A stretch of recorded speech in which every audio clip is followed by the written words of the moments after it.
Autant en manga qu'à l'écran, l'attaque des titans regorge de scènes mémorables. Si je vous demande quelles sont celles qui vous ont le plus marqué, je crois deviner les premières qui vous viendront en tête. Les scènes de révélation. Avec des twists simplement parfaits. Car si l'œuvre d'Isayama a tant fasciné, c'est parce qu'elle est une merveille de construction scénaristique. Chaque révélation ou retournement de situation est préparé en amont, avec juste assez d'indices pour que le spectateur se sente stupide le moment venu. Si vous n'avez pas encore eu la chance de les découvrir, passez votre chemin pendant qu'il est encore temps. La première révélation de l'anime intervient dès l'épisode 8. Notre héros, Eren, vient de se faire avaler par un titan. La situation des humains devient désespérée. Quand, brusquement, un titan à la silhouette athlétique s'en prend à ses congénères, se faisant l'allié des humains. On le comprend bientôt, il s'agit d'Eren. Une révélation qui donne à l'histoire un nouvel enjeu. Les humains peuvent se transformer en titans. Une révélation à l'origine de beaucoup d'autres. Un indice nous avait été livré alors qu'Eren n'était qu'une très jeune recrue. Après avoir chuté en entraînement, sa blessure à la tête s'était régénérée très rapidement, en dégageant une légère fumée, exactement comme les titans. En fin de saison, c'est une autre membre du bataillon d'exploration qui se révèle être un titan. Annie. Avant même la découverte du titan féminin, de nombreuses actions louches annonçaient sa trahison. Ses excuses devant le corps sans vie de Marco, ses conversations louches avec Reiner et Berthold. Puis on découvre son titan, qui se bat exactement comme elle en entraînement. Il ressemble physiquement et par Yarmine. Le lien était presque évident, mais je ne l'ai pourtant fait qu'au dernier moment. Car à mes yeux, cette traîtrise est un choc. Eren n'est pas une exception.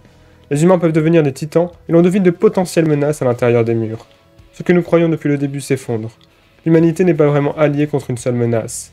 La véritable nature d'Annie soulève d'innombrables questionnements sur ses motivations, sur ses connaissances.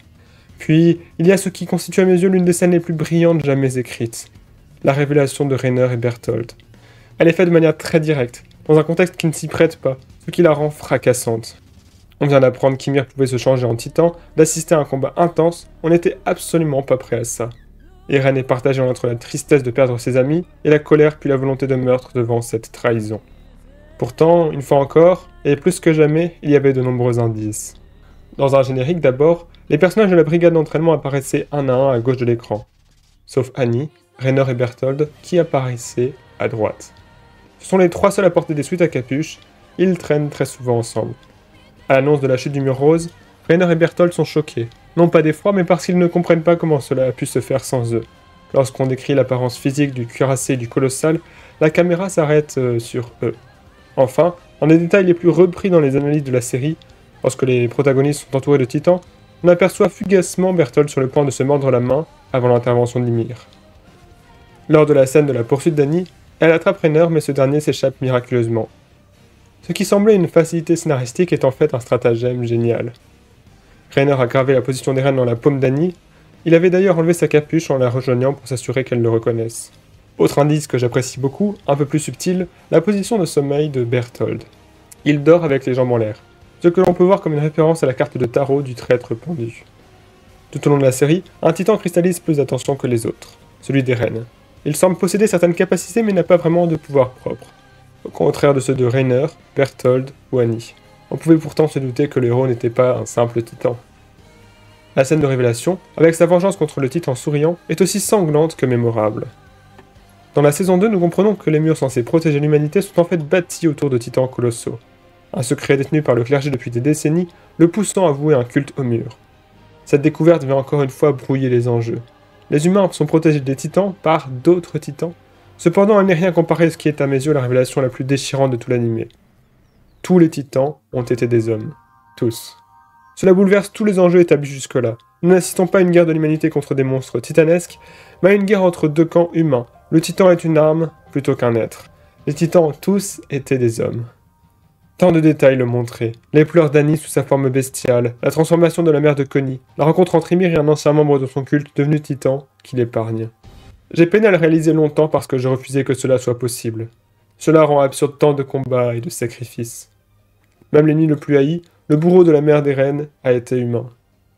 Pire, le titan souriant était une Jäger qui cherchait seulement à retrouver les siens. L'anime comporte une autre révélation de taille qui nous avait été promise dès les premiers épisodes. La vérité, tout simplement. Cachée dans la cave par le père d'Eren, elle était attendue par tous les spectateurs avec une grande impatience. Et il fallait des éléments de taille pour ne pas décevoir. L'attaque des titans fut à la hauteur. Suite à la découverte de la cave, L'histoire de l'île de Paradis et l'explication de l'invasion des Titans nous sont révélées en quelques épisodes. Contrairement à ce que nous pensions, l'humanité des murs n'est qu'une infime portion du monde connu. De plus, il existe un véritable décalage technologique entre les avancées médiévales de Paradis et le reste du monde.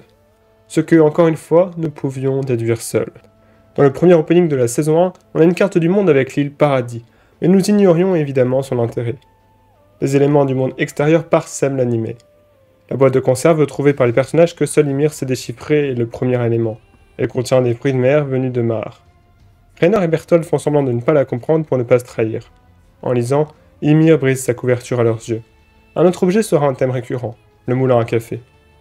On le voit apparaître à plusieurs reprises, dans un flashback, un générique, dans un camp abandonné et entre les mains de Rainer, Berthold et Sig. Quand Armin en retrouve un exemplaire, il ne sait absolument pas ce que c'est. Quoi de plus logique alors que le café ne peut se développer dans le climat de Paradis. D'autres humains l'ont forcément fabriqué. Le titan bestial apportera avec lui son lot d'indices. Sig fait souvent référence au baseball, qui n'existe pas à Paradis. Il utilise des termes très précis comme perfect game. Ses positions et techniques de lancer y ramènent directement. Cela fait aussi du lien avec le flashback, où il joue à la balle. En découvrant le titan bestial, Ymir le compare à un singe. Les autres personnages ne comprennent pas car cet animal n'existe pas à Paradis. Cela vient non seulement montrer l'existence d'un monde extérieur, mais aussi les mystérieuses origines d'Ymir.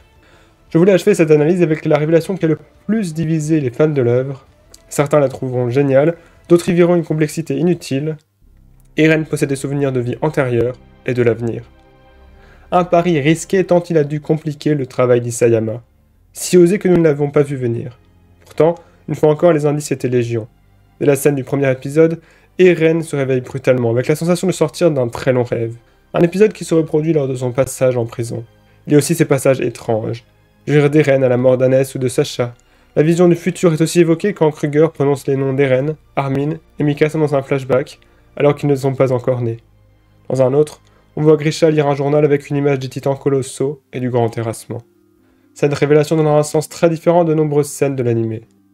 Dans le dernier épisode, Eren avouera notamment avoir laissé mourir sa mère. Sa connaissance du passé et de l'avenir est tragique. Elle lui fait prendre conscience que quoi qu'il fasse, il n'y a aucune ligne temporelle qui lui permettra d'assurer l'ensemble de ses désirs. Il devient le prisonnier de ses actions et un antagoniste tragique. Posons-nous maintenant la question. Quelle est la recette d'Isayama ? Eh bien, c'est avant tout le grand nombre de mystères et de révélations. Le focus passe de l'une à l'autre, empêchant le lecteur ou le spectateur de se concentrer assez longtemps pour trouver les réponses. Nous sommes aussi submergés par la richesse de l'œuvre. Par l'introduction constante de nouveaux personnages, leur développement, la distraction des scènes d'action, de combat, des scènes d'émotion, mais aussi par l'introduction d'un univers complexe que nous découvrons peu à peu.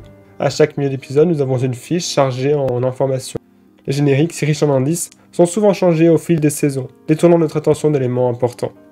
Chaque nouvelle révélation, chaque réponse à nos questions vient en plus ajouter des questions supplémentaires. On oublie les questions et mystères qui étaient jusqu'alors au premier plan, et leurs réponses nous arrivent alors, quand on y prête plus attention.